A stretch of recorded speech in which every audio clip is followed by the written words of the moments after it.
I have never left Toretsk. It is my first time. This is what 11-year-old Denis Skachkov was saying as he and his mum Olha Skachkova climbed out of an armored van. They were whisked out of their hometown in Ukraine, located close to the front lines where Ukrainian and Russian forces are fighting. The mother and son were evacuated to a shelter in the Donetsk region, about 4 miles from fierce battles. It was then that Skachkova took off her son's protective vest.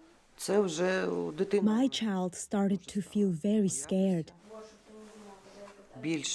He was very nervous and worried. He was frightened. So I decided to go.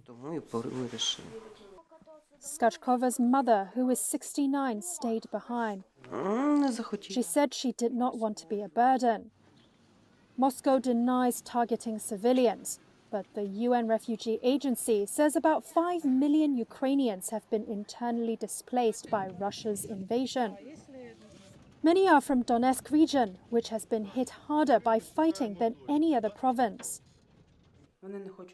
Tetiana Sherbak left the eastern city of Bakhmut in February, a city that fell to Russian forces after some of the fiercest and most deadly clashes since Russia's full-scale invasion in February 2022. She has helped to run this shelter since March and estimated that about 700 people have passed through its doors. Families with children usually stayed for a few days, she says, while older evacuees were harder to find permanent homes for and sometimes stay for months. The elderly don't want to go anywhere.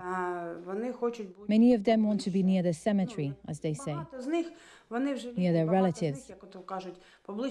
It's important for them. They believe in the armed forces of Ukraine and Zaluzhny, Commander-in-Chief of the Ukrainian Armed Forces. They think they will be able to return to their homes. For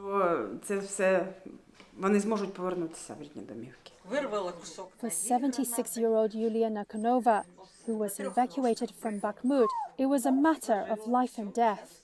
She was struck in the hand by a sniper's bullet and lay wounded for 3 days. The Ukrainian soldiers who rescued her told her she would have died had she stayed another 2 days. Nikonova's roommate Maria Malyarenko, a native of the frontline town of Chazov Yar, said leaving her apartment was a tough choice, even after the windows and doors had been blown out by shelling. I never thought I would leave. I thought, let me die here. But you can't survive without other people. If there is no one there. There was a huge crater from a bomb, and the buildings nearby were burning.